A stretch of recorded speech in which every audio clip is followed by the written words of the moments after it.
नमस्कार, good morning, सुप्रभात हमारे परिवार नोबल नेचर आरएस में दोस्तों आपका एक बार फिर हार्दिक स्वागत और अभिनंदन है। दोस्तों 2021 स्टार्ट हो चुका है और आज 2 जनवरी 2020 को ये वीडियो लेकर आया हूं। दोस्तों आज का मोटिवेशन कोट हमारे संविधान निर्माता डॉक्टर बी आर अम्बेडकर का, जो कि शिक्षा के बारे में कहा था।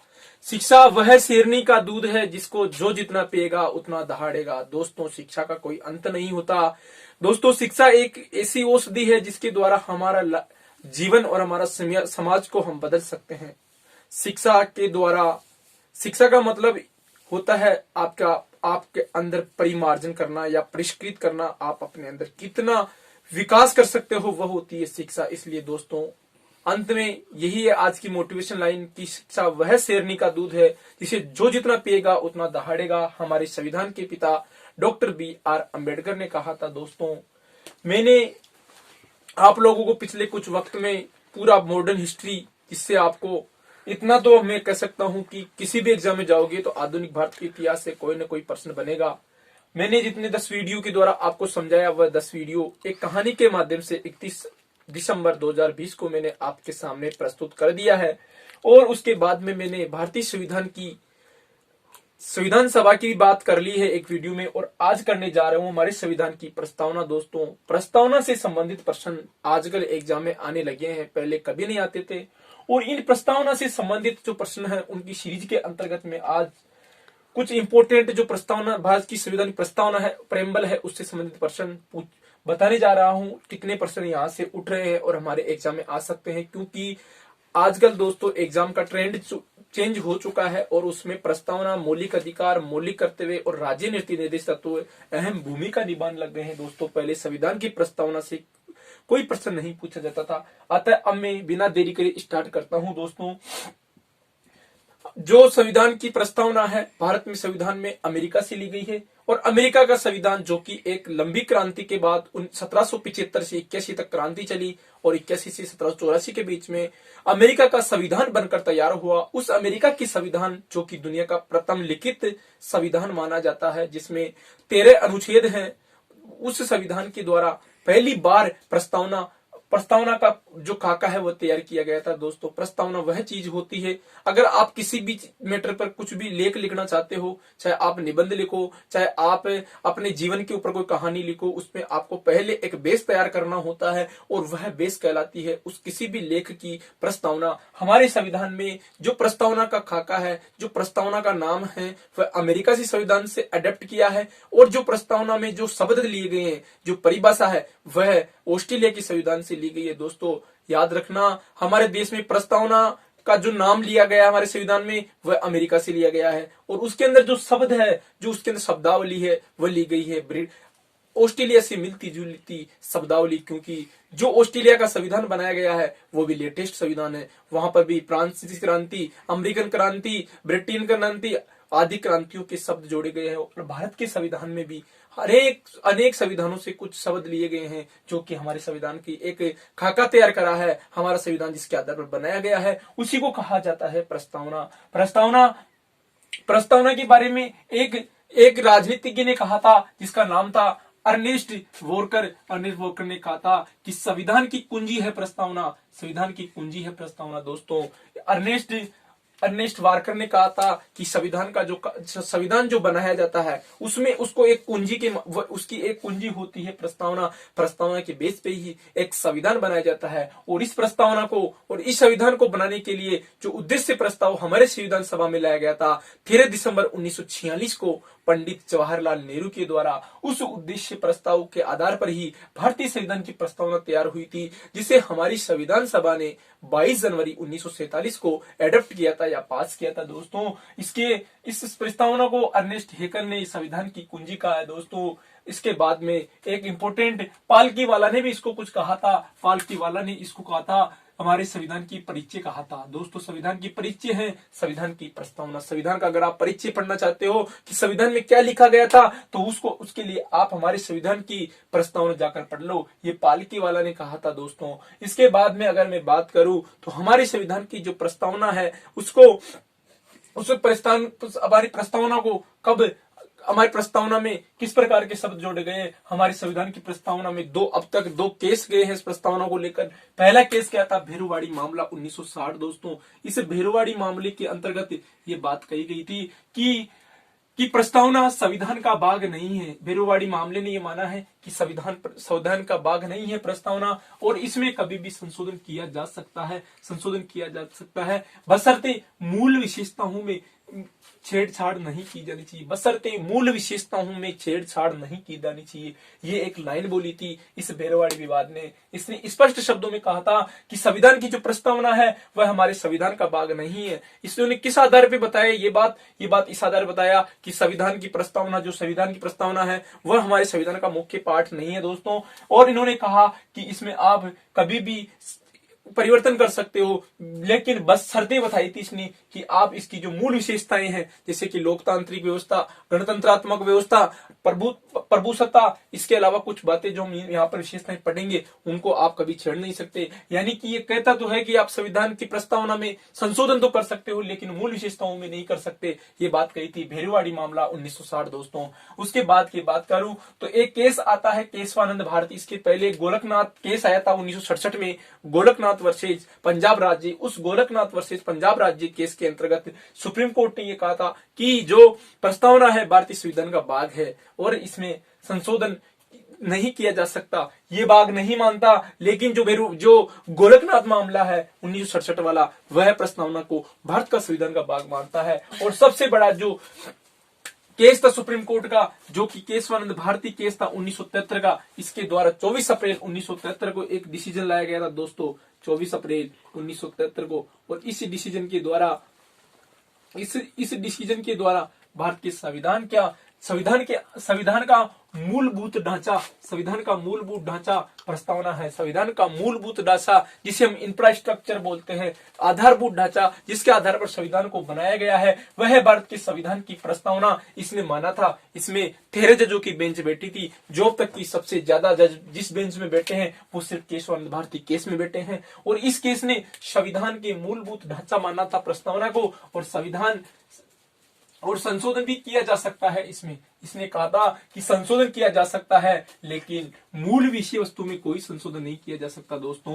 केशवानंद भारती केस 24 अप्रैल 1973 को फैसला आया और 7-6 से एक भारी केस था ये। इसमें 7 जज एक साइड में थे और 6 जज एक साइड में थे। और उन जजों ने मिलकर के, उस जुडिशियरी ने मिलकर के संविधान का मूलभूत ढांचा माना इसको। और मूलभूत ढांचा मानने के साथ साथ इन्होंने कहा कि संशोधन तो किया जा सकता है। अनुच्छेद 368 के तहत भारत में संविधान संशोधन का जो फंडा लिया गया है, 368 में संविधान संशोधन जो दिया गया है, उस संविधान संशोधन के तहत ये कहा गया कि आप संशोधन तो कर सकते हो लेकिन इसके मूलभूत ढांचे विषय वस्तु में कोई संशोधन नहीं कर सकते, जिसे इंग्लिश में इंफ्रास्ट्रक्चर बोला जाता है, आधारभूत ढांचा बोला जाता है दोस्तों। उसमें आप जीवन में कभी भी संशोधन नहीं कर सकते। बाकी आप हमारे संविधान में कहीं पर भी 368 जो संविधान संशोधन की प्रक्रिया है उसके द्वारा आप हमारे संविधान में संशोधन कर सकते हो, जो कि हमने दक्षिण अफ्रीका देश से अडॉप्ट किया है संविधान संशोधन की प्रक्रिया। इसके बाद में बात करो दोस्तों, अब तक हमारे संविधान की प्रस्तावना में इस केस के बाद में एक बार संशोधन हुआ है। तो उस संशोधन में 3 शब्द जोड़े गए थे। पहला शब्द था दोस्तों समाजवाद, दूसरा था धर्मनिरपेक्षता और तीसरा था अखंडता। ये 3 शब्द हमारे मूल संविधान में नहीं थे दोस्तों।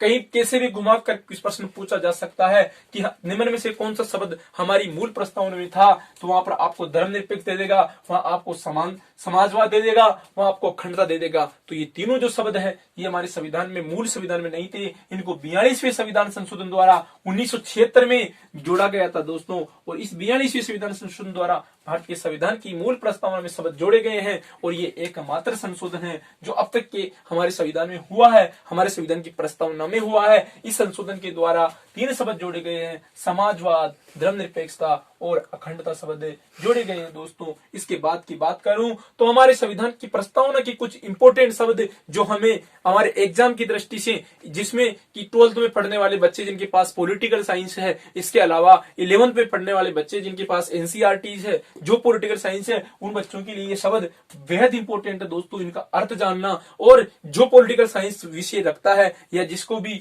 मेंस की तैयारी करनी है, उनके लिए ये शब्द जानने बहुत इंपॉर्टेंट है। और हमारी सामान्य सोच विचार विचार वाले लोगों के लिए भी इंपॉर्टेंट है। इसलिए दोस्तों ये वीडियो सभी के लिए इंपॉर्टेंट है दोस्तों, सभी तक इसको शेयर करना और कमेंट और लाइक जरूर कर देना दोस्तों। इसके बाद में बताना चाहूंगा, इसमें पहला वर्ड है हम भारत के लोग भारत को एक संपूर्ण प्रभुत्व संपन्न लोकतंत्रात्मक गणराज्य बनाने के लिए, यानी कि हम भारत के लोग भारत को एक संपूर्ण प्रभुत्व संपन्न गणराज्य बनाने के लिए तथा इसके समस्त नागरिकों को सामाजिक, आर्थिक, राजनीतिक, न्याय, विचार, अभिव्यक्ति, विश्वास, धर्म और उपासना की स्वतंत्रता, इन सब में व्यक्ति की गरिमा और राष्ट्र की एकता और समान बंधुता बनाने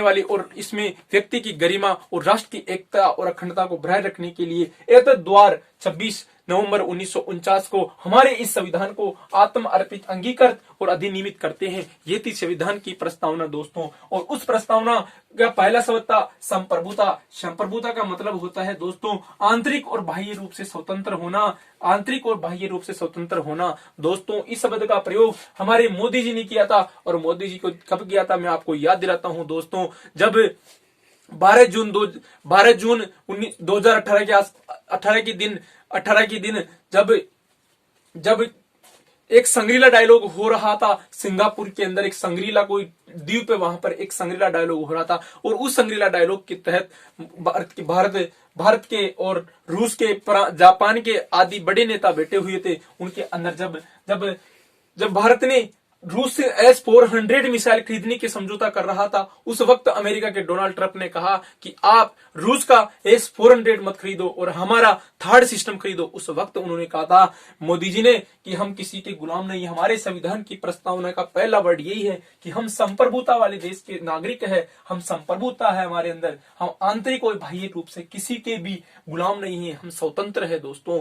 ये होती है संप्रभुता। ये वर्ड आपके कहीं न कहीं काम में आएगा दोस्तों। स्पेशल बोर्ड एग्जाम की तैयारी करने वाले इस वर्ड पर जरूर ध्यान देना। संप्रभुता, आंतरिक और बाह्य रूप से स्वतंत्र है हम, ये बात कही थी नरेंद्र मोदी जी ने 2018 के संग्रीला डायलॉग, जो कि एक संग्रीला होटल है सिंगापुर में, वहां पर हो रहा था। तब मोदी जी ने, जब भारत S-400 जो सिस्टम है मिसाइल का वो रूस से ले रहा था, उस वक्त अमेरिका ने कहा कि ये हमसे लो, उस वक्त मना किया था ये डायलॉग बोल करके। इसके बाद में दोस्तों दूसरी बात बताऊं, समाजवाद। समाजवाद का मतलब होता है दोस्तों समाजवाद। भारत में समाजवाद जो शब्द है ये 1976 के 42वें संविधान संशोधन द्वारा जोड़ा गया है। और इस समाजवाद का अर्थ ये नहीं है कि मार्क्सवादी समाजवाद, कार्ल मार्क्स में जिस समाजवाद का, जिस कम्युनिस्ट पार्टी का है, जिस समाजवाद का बनाने का गठन किया था, उन्होंने कहा था कि खुली क्रांति के द्वारा समाज में एक रूपता आनी चाहिए, सारे आर्थिक सोर्स एक होने चाहिए, सरकार के अधीन होने चाहिए, सब लोग गरीब अमीर एक होने चाहिए। वो वाली कम्युनिस्ट समाजवाद नहीं है हमारा समाजवाद है दोस्तों लोकतांत्रिक समाजवाद। लोकतांत्रिक समाजवाद जिसमें भी मिश्रित अर्थव्यवस्था को अपनाया गया है दोस्तों। यहाँ पर ये नहीं है, समाजवाद का मतलब तो सीधा सा ये होता है कि आर्थिक संसाधन, सामाजिक संसाधन या किसी प्रकार संसाधनों का अधिपत्य किसके पास होना चाहिए, सरकार के पास होना चाहिए। लेकिन हमारे यहाँ देश में सभी संसाधनों का सरकार के पास अधिकार नहीं है। यहाँ पर कुछ निजी संपत्ति भी रखने का अधिकार है, तो कुछ सरकार के हिस्से में जाने का अधिकार भी है। जिस प्रकार अंबानी वगैरह जो बड़े लोग हैं, वो गवर्नमेंट को जो टैक्स देते हैं, जिसके पास आय ज्यादा होती है उस टैक्स को सरकार लेती है, तो हम कह सकते हैं कि हम समाजवादी है। हम समाजवादी भी है, हम पूंजीवादी भी है दोस्तों। हमारे अंदर एक मिश्रित अर्थव्यवस्था का फंडा जो ग्रहण किया गया है दोस्तों। इस मिश्रित अर्थव्यवस्था का परिणाम ही 1991 में LPG सुधार आए थे, यानी लिबरलिज्म, प्राइवेटेशन और ग्लोबलाइजेशन जो सुधार आए थे, उनके तहत हम कह सकते हैं कि हमारी अर्थव्यवस्था मिश्रित अर्थव्यवस्था है। यहाँ पर जितना कैपिटलिज्म का महत्व है उतना ही सोशलिज्म का महत्व है दोस्तों। जिस प्रकार अगर आप कैपिटलिज्म पूंजीवादी बनते जा रहे हो, तो आपको अपने कुछ पूंजी का हिस्सा सरकार के अकाउंट में डलाना होगा, जिसको आप टैक्स कहते हो। इसलिए हमारा देश न कि कम्युनिस्ट देश है, जहाँ की चाइना में कम्युनिज्म है, इसके अलावा रूस में कम्युनिज्म है, और इसके अलावा क्यूबा में कम्युनिज्म है। 3 जगह पर कम्युनिज्म है दोस्तों। दुनिया में 3 जगह कम्युनिज्म सोशलिज्म है, बल्कि भारत में कम्युनिज्म सोशलिज्म नहीं है। भारत में वह सोशलिज्म है जहां पर मिक्सअप इकोनॉमी पाई जाती है दोस्तों, जहां पर कुछ हिस्सा कैपिटलिज्म का है तो कुछ सोशलिज्म का है। इस प्रकार हम कह सकते हैं कि भारत में जो समाजवाद 1976 में अपनाया गया, ये समाजवाद अगर ये समाजवाद की अवधारणा 1950 में अपना ली जाती, एलपीजी जो सुधार 1991 में, वह एलपीजी सुधार पहले हो जाते तो शायद आज हमारा देश कुछ आगे तरक्की पर होता। इसके बाद में दोस्तों मैं बताना चाहूंगा, एक शब्द है हमारी प्रस्तावना में लोकतांत्रिक शब्द, और जो लोकतांत्रिक शब्द है दोस्तों, इसका मतलब होता है, जो कि अब्राहम लिंकन की एक आसान सी परिभाषा है जो सभी को पता होनी अनिवार्य है, जनता के द्वारा और जनता के लिए किया गया शासन लोकतंत्र कहलाता है। जनता के द्वारा और जनता के लिए किया गया शासन लोकतंत्र कहलाता है। दोस्तों लोकतंत्र भी दो तरीके का होता है, एक होता है प्रत्यक्ष दोस्तों, एक होता है अप्रत्यक्ष। प्रत्यक्ष लोकतंत्र दुनिया के एक ही देश में पाया जाता है, वह देश छोटा सा देश है जिसका नाम है स्विट्जरलैंड। दोस्तों स्विट्जरलैंड जो देश है यूरोप महाद्वीप में, केवल स्विट्जरलैंड देश में ही प्रत्यक्ष लोकतंत्र पाया जाता है। और स्विट्जरलैंड का जो प्रत्यक्ष लोकतंत्र है, इसमें क्या है, स्विट्जरलैंड में 7 कैंटीन है, 7 जिले हैं, वहां पर कोई भी कानून बढ़ता है वहां की संसद के द्वारा, तो उस कानून में 7 जिलों के प्रत्येक ग्राम में प्रत्येक व्यक्ति के द्वारा, क्योंकि वहां की पूरी जनता शिक्षित है और छोटा होने के कारण प्रत्यक्ष लोकतंत्र स्विट्जरलैंड में अपनाया जाता है। इसके अलावा दुनिया में जितने भी लोकतंत्र हैं, भारत का ले लो, अफ्रीका का ले लो, नेपाल का ले लो, सब सारे के सारे अप्रत्यक्ष लोकतंत्र है, यानी कि अप्रत्यक्ष रूप से जनता प्रतिनिधि होती है। जैसे भारत का अप्रत्यक्ष कैसे है, तो इसकी बात करें तो दोस्तों कभी हम कानून बनाने नहीं जाते, लेकिन हमारे द्वारा चुने हुए नुमाइंदे जो कि विधायक और एमपीज और एमएलए होते हैं, उनकी द्वारा भारत में कानून बनाए जाते हैं, संसद या विधायकों द्वारा कानून बनाया जाता है। इसलिए हम कह सकते हैं कि भारत का लोकतंत्र अप्रत्यक्ष लोकतंत्र है, जबकि स्विट्जरलैंड एक दुनिया का एकमात्र इकलौता देश है जहां पे प्रत्यक्ष लोकतंत्र मिलता है। दोस्तों इसके बाद में एक शब्द आता है गणतंत्र, जो भी हमारी मूल प्रस्तावना में लिखा हुआ था। दोस्तों गणतंत्र का मतलब होता है जहां का राष्ट्र अध्यक्ष वंशानुगत न होकर के निर्वाचित होता है। दोस्तों जब हमारे संविधान की अंतिम मीटिंग हो रही थी 24 जनवरी 1950 को, उस वक्त हमारे देश में गणतंत्र व्यवस्था को अपनाया गया और भारत को 26 जनवरी 1950 को गणतंत्र देश घोषित किया गया। गणतंत्र का मतलब ये था कि 24 जनवरी की जो लास्ट मीटिंग थी हमारी संविधान सभा की, कॉन्स्टिट्यूशन असेंबली की, उस मीटिंग के दौरान ये कहा गया था कि 26 जनवरी 1950 से भारत को गणतंत्रात्मक देश बना दिया जाएगा और यहाँ का राष्ट्राध्यक्ष, भारत का राष्ट्राध्यक्ष राष्ट्रपति को कहा जाता है। वह राष्ट्रपति वंशानुगत नहीं होगा, वह जनता के द्वारा डायरेक्ट या इनडायरेक्ट रूप से चुना जाएगा, इसलिए इसे कहा जाता है गणतंत्रात्मक व्यवस्था। उसके बाद की बात करूं दोस्तों, एक इंपोर्टेंट शब्द है परिपृच्छा। पिछले 2-3 साल से कंटिन्यू राजनीति विज्ञान 12th बोर्ड में पूछा जाने वाला एक फेवरेट बोर्ड का क्वेश्चन है, परिपृच्छा किसे कहते हैं। दोस्तों परिपृच्छा का मतलब होता है प्रत्यावर्तन का मतलब होता है प्रत्याशी को वापस बुलाना, यानी कि प्रत्याशी को वापस बुलाना, यानी जिसको आप जनता, हम जो मतदाता है जिसको हम चुनकर भेजते हैं, चाहे एमएलएज हो, विधायक हो, चाहे एमपी हो, किसी को भी हम जो भेजते हैं सांसद या विधायक को, उस सांसद या विधायक को हम 5 साल में कभी भी वापस अपने घर पर बुला सकते हैं, अपने गांव में बुला सकते हैं और उसको हम कह सकते हैं कि हमारा ये काम करो। वह होता है परिपृच्छा की विचारधारा। और परिपृच्छा जो शब्द है वह कहीं ना कहीं हमारी प्रस्तावना से लिंक रखता है, डायरेक्ट प्रस्तावना में नहीं है ये, लेकिन जो लोकतंत्र शब्द है इसके अंदर ही हम परिपृच्छा को मान सकते हैं कि हमारे पास परिपृच्छा का अधिकार है। ये फेवरेट क्वेश्चन है दोस्तों बोर्ड वालों के लिए। इसके बाद की बात करूं न्याय, तो हमारे संविधान में 3 प्रकार का न्याय दिया गया है, सामाजिक, आर्थिक और राजनीतिक न्याय। सामाजिक न्याय, आर्थिक न्याय, राजनीतिक न्याय, जो कि हमने रूस से ग्रहण किया था। दोस्तों रूस से ग्रहण किया था। इसके अलावा एक शब्द और है हमारे संविधान का इंपोर्टेंट, भाईचारा। और भाईचारा हमने फ्रांस से, भाईचारा और बंधुत्व की भावना हमने फ्रांस से अडेप्ट करी है। दोस्तों इसके अलावा एक शब्द है इंपोर्टेंट और मोस्ट, समता। जो समता शब्द है इसका अर्थ होता है समाज के प्रत्येक व्यक्ति को बिना भेदभाव के समान अवसर प्रदान करना। समाज के प्रत्येक व्यक्ति को बिना भेदभाव के समान अवसर पैदा करना, समान अवसर देना।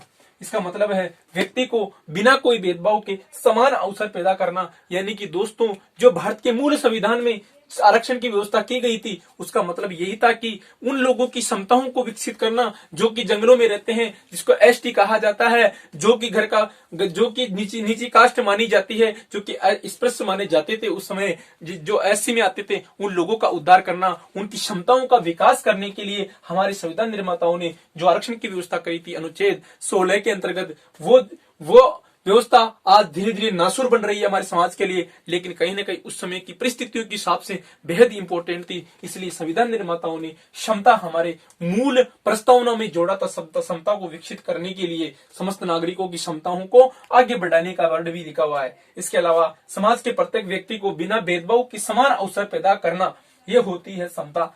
उसके बाद में होती है दोस्तों स्वतंत्रता, जिसे बोलते हैं फ्रीडम। स्वतंत्रता यानी फ्रीडम, इंग्लिश में फ्रीडम का मतलब होता है विचार, अभिव्यक्ति, धर्म, विश्वास और उपासना की स्वतंत्रता। दोस्तों बेहद इंपॉर्टेंट चीज है। विचार की स्वतंत्रता है, अभिव्यक्ति की स्वतंत्रता है, आपके पास धर्म मानने की स्वतंत्रता है, विश्वास करने की स्वतंत्रता है और उपासना करने की स्वतंत्रता है। लेकिन दोस्तों एक इंपॉर्टेंट चीज याद रखना, आपके पास आर्थिक स्वतंत्रता नहीं है हमारे कॉन्स्टिट्यूशन में। आर्थिक स्वतंत्रता हमारे कॉन्स्टिट्यूशन में नहीं है दोस्तों। आर्थिक स्वतंत्रता नहीं है हमारे कॉन्स्टिट्यूशन में। हमारे कॉन्स्टिट्यूशन में आर्थिक स्वतंत्रता नहीं है दोस्तों। और ये क्वेश्चन आईएएस प्री एग्जाम 2017 में पूछा गया क्वेश्चन था। मैंने खुद ने एग्जाम दिया था, उसमें आया था कि निम्न में से कौन सी स्वतंत्रता हमारे संविधान में नहीं है। तो आर्थिक स्वतंत्रता हमारे संविधान में नहीं दी गई है दोस्तों, क्योंकि हम एक समाजवादी देश के निवासी है, इसलिए हमारे पास आर्थिक स्वतंत्रता नहीं है दोस्तों। इसके बाद की बात करूं तो लास्ट में इसमें कुछ लाइन लिखी हुई है जो हमारे संविधान के अंतिम रूप से लिखा गया था। ये कुछ शब्द थे जिनको मैंने आपको समझाया है दोस्तों, जिनमें एक स्वतंत्रता शब्द है जिसमें विचार, अभिव्यक्ति, विश्वास, धर्म व उपासना की स्वतंत्रता शब्द हमारे संविधान में प्रस्तावना में लिखे हुए हैं। आर्थिक स्वतंत्रता का उल्लेख नहीं है दोस्तों।